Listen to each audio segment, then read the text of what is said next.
Bonjour les troisièmes. Aujourd'hui, nous allons continuer le cours et nous intéresser à quels sont les effets du dopage, cette fois-ci sur les performances sportives. À la suite du bilan que nous avons écrit la dernière fois, je vous demande d'écrire en rouge le grand 2, quels sont les effets du dopage sur les performances sportives. Et nous allons étudier le cas du dopage à l'EPO, en essayant de comprendre comment l'EPO améliore les performances sportives dans le cadre d'une course de demi-fond. Alors, après avoir écrit le titre du grand 2, vous allez coller la feuille de l'activité numéro 2 que vous pouvez avoir disponible sur la messagerie Pronote ou bien le cartable en ligne de Pronote. Comme à chaque fois, si vous n'avez pas la possibilité d'imprimer votre feuille, n'hésitez pas à laisser de la place. Je vous donnerai la feuille une fois que nous nous reverrons. Nous allons étudier le cas de dopage à l'EPO. Alors, un petit dessin humoristique, EPO, eau, pastis, olive. Avec ça, tu sens plus les kilomètres qu'il disait. J'ai peut-être un peu trop forcé sur l'eau. Évidemment, EPO ne veut pas dire eau, pastis et olive. Nous allons voir qu'est-ce que ça veut dire.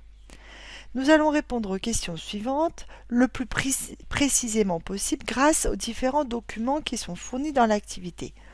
La réponse peut prendre la forme de votre choix. Vous pouvez faire un texte, vous pouvez compléter un tableau, vous pouvez faire un schéma ou une carte mentale comme on avait fait à l'activité précédente. Les réponses doivent correspondre à ces deux questions à ces trois questions qui sont ici. La première, c'est qu'est-ce que le PO? Comment ce produit dopant peut-il améliorer les performances sportives dans le cadre d'une course de demi-fond? Et enfin, quels sont les risques pour la santé? Alors, le premier document est un texte que je vais vous laisser lire qui concerne, que j'ai récupéré sur un site dont vous avez ici le lien. C'est un texte qui parle de l'EPO, de qu'est-ce que c'est dans le milieu sportif et comment l'EPO va agir sur votre organisme. Dans le deuxième document, qui est cette fois-ci un document que j'ai trouvé dans un livre scolaire correspondant à un extrait du journal Le Monde paru en 2013, vous avez un article qui parle des effets du dopage sur la santé, avec notamment le décès d'un coureur cycliste à l'âge de 26 ans qui a été ensuite autopsié et qui a révélé avoir subi une crise cardiaque certainement liée à une prise d'EPO qui lui a coûté sa vie. Le document numéro 3 est un petit texte qui vous explique qu'est-ce que l'EPO. Et enfin, vous avez ici un petit document de dictionnaire avec des définitions sur ce qu'est le dopage, la moelle osseuse et ce qu'on appelle les thromboses. Enfin, sur le dernier document, le numéro 4, vous avez là encore un document que j'ai récupéré sur ce site qui apparaît ici en bas, qui montre sous forme d'un petit schéma qu'est-ce que c'est le PO et comment il agit sur l'organisme. Le PO, en fait, c'est de la triche. Le PO naturel stimule la production de globules rouges dans la moelle osseuse. La mission est d'oxygéner les muscles pendant un effort. Et lorsque l'on s'injecte de l'EPO de synthèse, c'est-à-dire de l'EPO qui a été fabriqué, on va augmenter la production de globules rouges. Plus nombreux, ils vont donc oxygéner mieux les muscles pendant l'épreuve et donc on va avoir de meilleures performances sportives. À partir de l'étude de tous ces documents, je vais donc vous laisser quelques minutes pour essayer de répondre à la question de départ, enfin aux trois questions de départ. Je vous les rappelle. Qu'est-ce que le PO?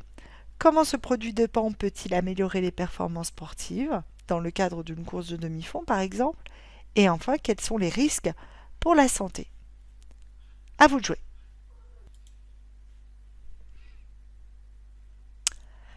Alors, pour répondre, moi j'ai décidé de faire sous forme d'un tableau. Dans la première colonne du tableau, je vais répondre à la question à qu'est-ce que le PO? Alors, qu'est-ce que le PO? Eh bien, grâce au document numéro 3, j'ai compris que le PO, qu'on appelle aussi l'érythropoïétine, pour essayer de bien articuler, c'est une hormone qui est naturellement produite par l'organisme au niveau des reins et du foie notamment, et qui stimule la production de globules rouges au niveau de la moelle osseuse. La moelle osseuse étant un tissu situé dans certains os et qui est à l'origine de la fabrication des cellules sanguines et notamment des globules rouges.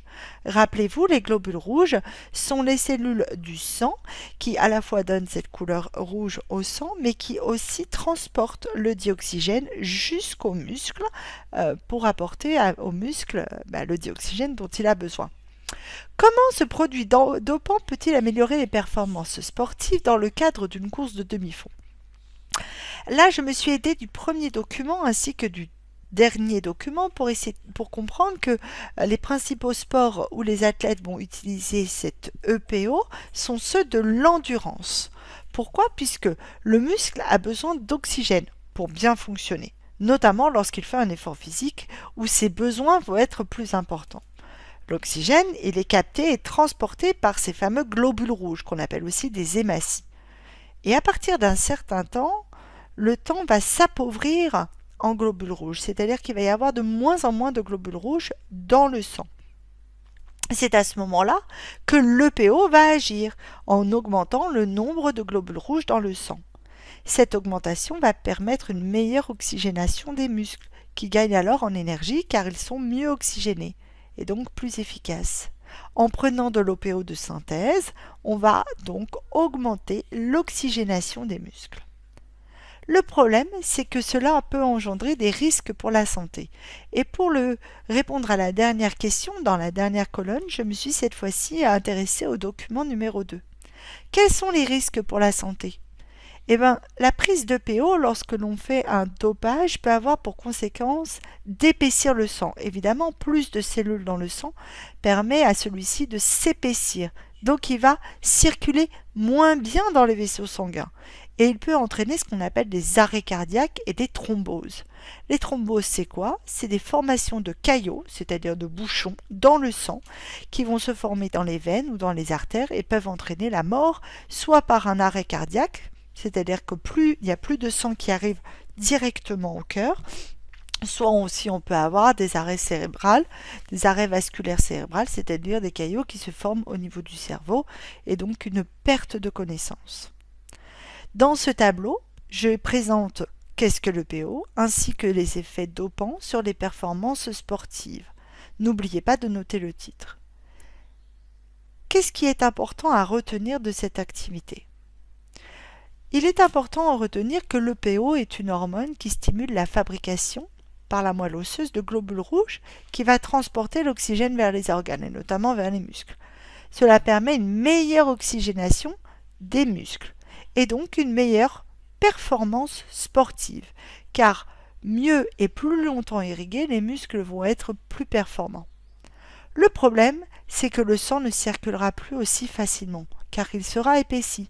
Des caillots sont donc susceptibles de se former, ce qui peut entraîner des problèmes de santé comme des thromboses ou des arrêts cardiaques.